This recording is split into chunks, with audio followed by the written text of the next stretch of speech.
आज हम पढ़ने वाले हैं थ्योरी ऑफ मशीन में। टॉपिक है लेंथ ऑफ चेन के बारे में। चेन की लंबाई कैसे निकालेंगे उसके बारे में हम डिस्कस करेंगे आज। इसलिए हमारे पास टॉपिक है लेंथ ऑफ चेन। सबसे पहले हम जानेंगे लेंथ ऑफ चेन क्या होता है। क्योंकि जो चेन ड्राइव होता है, चेन ड्राइव दो स्प्रोकेट से अटैच होकर बनाया जाता है, एक लार्जर स्प्रोकेट और एक स्मॉल स्प्रोकेट। लार्जर स्प्रोकेट से स्मॉल स्प्रोकेट में चेन को लगा करके अटैच किया जाता है। तो जो चेन लार्जर स्प्रोकेट होता है उसकी सेंटर डिस्टेंस और स्मॉल स्प्रोकेट होता है उसकी सेंटर डिस्टेंस, दोनों के बीच का जो डायमेंशन होता है उसको हम बोलते हैं लेंथ ऑफ चेन। वो होती है चेन की लंबाई। तो इसमें हमारे पास जो आता है एक R1 और R2 होता है, जो कि दोनों स्प्रोकेट, जैसे हम बेल्ट ड्राइव में पढ़ते थे पुल्ली बोलते थे, उनको हम चेन ड्राइव में स्प्रोकेट बोलते हैं। दोनों स्प्रोकेट का ये रेडियस होता है R1 R2। R1 होता है लार्जर स्प्रोकेट का रेडियस और R2 होता है स्मॉल स्प्रोकेट का रेडियस। तो हमारे पास ये चीजें होती हैं R1 R2। क्योंकि बेल्ट ड्राइव में हमने फार्मूला पढ़ा है लेंथ ऑफ बेल्ट का, ओपन बेल्ट का, ये फार्मूला पढ़ा है L equal to pi into R1 plus R2 plus 2x plus R1 minus R2 का होल स्क्वायर अपॉन x। ये फार्मूला पढ़ा है length of open belt drive के लिए। क्योंकि आपको मालूम है चेन ड्राइव जो होता है वो ओपनली होती है, तो ओपन बेल्ट की जगह पे हम चेन का इस्तेमाल करते हैं। इसलिए हमारे पास ये वाला फार्मूले का यूज होगा L इक्वल टू आई into R1 plus R2 plus 2x plus R1 minus R2 का होल स्क्वायर अपॉन x। ये फार्मूला यूज होगा। इसके बाद हम डायग्राम को देखेंगे। ये डायग्राम है लेंथ ऑफ चेन के लिए। ये डायग्राम बनाना पड़ेगा। ये लार्जर स्प्रोकेट है और ये स्मॉल स्प्रोकेट है। लार्जर स्प्रोकेट से स्मॉल स्प्रोकेट में चेन को अटैच किया हुआ है। लार्जर स्प्रोकेट का जो सेंटर होता है वो O1 है और स्मॉल स्प्रोकेट का सेंटर है वो O2 है। इसके बाद इसका जो चेन की जो लिंक है वो है ABCDEFG। इसके नाम दिए हुए हैं। सिमिलरली अब हम जब स्मॉल स्प्रोकेट के लिंक है, जॉइंट है, उसको हमने दिया हुआ PQRS। ये नाम दिए हुए हैं और ये बीच के डायमेंशन है, बीच के दिए हुए हैं पॉइंट, तो ये होता है।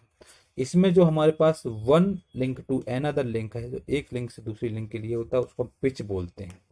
एंड इसमें क्या करते हैं, इसमें हमारे लिए लेंथ ऑफ बेल्ट निकालना रहे तो ये सेंटर पॉइंट से इस सेंटर पॉइंट तक की जो डायमेंशन होती है, दूरी होती है, उसको हम एक्स से डोनेट करते हैं। इसको हम बोलते हैं सेंटर डिस्टेंस।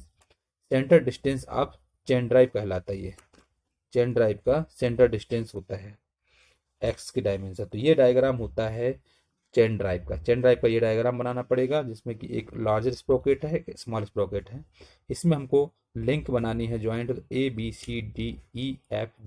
यहाँ पर नाम दिया हुआ है और जो यहाँ दिया हुआ PQRS। O1 O2 सेंटर है और P हमारे पास पिच है। इसका जो सेंटर डिस्टेंस है वो x है। तो ये हो जाएगा लेंथ ऑफ चेन के लिए ये डायग्राम है। अब हम इसमें क्या करेंगे, डेरिवेशन करेंगे इसका। तो डेरिवेशन में हमारे पास सबसे पहले आता है पॉइंट कौन कौन से लेते हैं। सबसे पहले लेट T1 इक्वल टू जो होता है वो होता है number of teeth on the larger sprocket.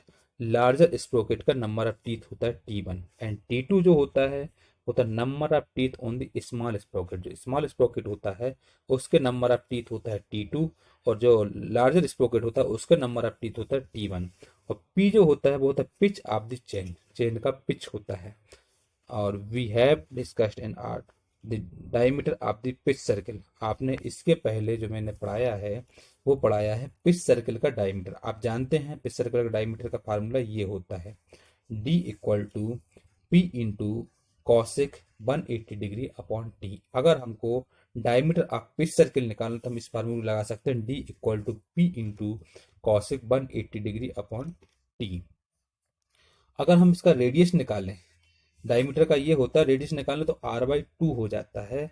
तो R इक्वल टू D/2 होता है तो डायमीटर का हाफ हो जाएगा। तो इसको हम इस टाइप से भी लिख सकते हैं R equal to P/2 cosec 180 degree upon T। ये रेडियस के फॉर्म में हो जाएगा। ये डायमीटर के फॉर्म में है, ये रेडियस के फॉर्म में हो जाएगा। तो रेडियस फॉर्म में हम इस टाइप से लिख सकते हैं। इसके बाद हम ये रेडियस का फार्मूला हो जाएगा R equal to P/2 cosec 180 degree upon T। ये हम लार्जर स्प्रोकेट के लिए लिखेंगे एंड स्मॉल स्प्रोकेट के लिए लिखेंगे। हम लार्जर स्प्रोकेट के लिए लिखेंगे तो हमारे पास आ जाएगा ये वाला R1 equal to P/2 cosec 180 degree upon T1। ये आ जाएगा हमारे पास लार्जर स्प्रोकेट के रेडियस के लिए। स्मॉलर स्प्रोकेट के रेडियस के लिए हो जाएगा हमारे पास ये R2 equal to P/2 cosec 180 degree upon T2, ये आ जाएगा।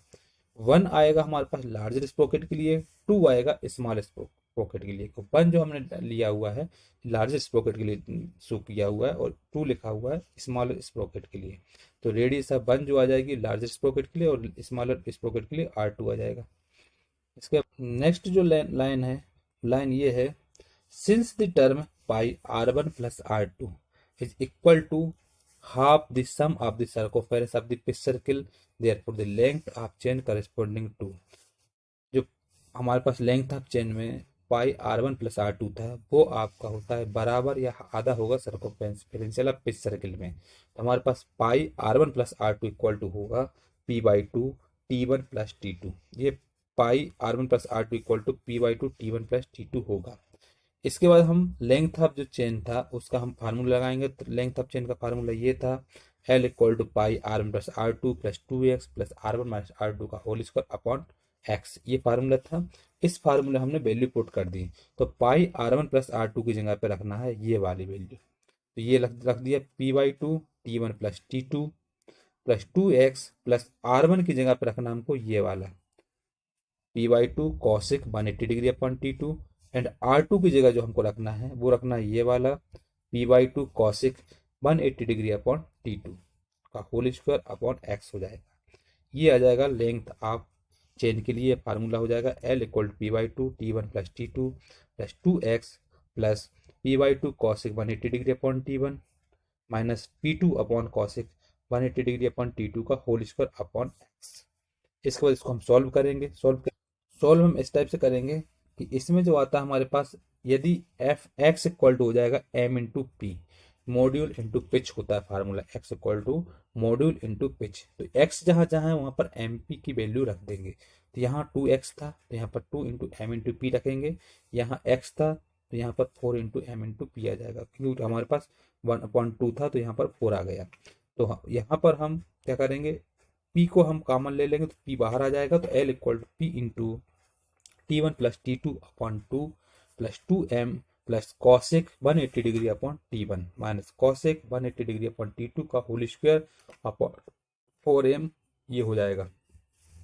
ये जो वैल्यू होती है ये होती है k के बराबर। तो इसको हम लिख सकते हैं P इंटू के। के जो होता है वो होता है मल्टीप्लाइंग फैक्टर होता है। तो k इक्वल टू होता है हमारे पास ये फार्मूला, k अगर निकालना पड़े तो k हमारे पास इससे निकालेंगे, T1 plus T2 upon 2 plus 2m plus cosec 180 degree upon T1 minus cosec 180 degree upon T2 का होल स्क्वायर अपॉन 4m। ये हो जाएगा k का फार्मूला। k की वैल्यू पुट कर देंगे, पिच रख देंगे तो हमारे पास लेंथ ऑफ चेन निकल आएगा। इस टाइप से लेंथ ऑफ चेन निकालते हैं।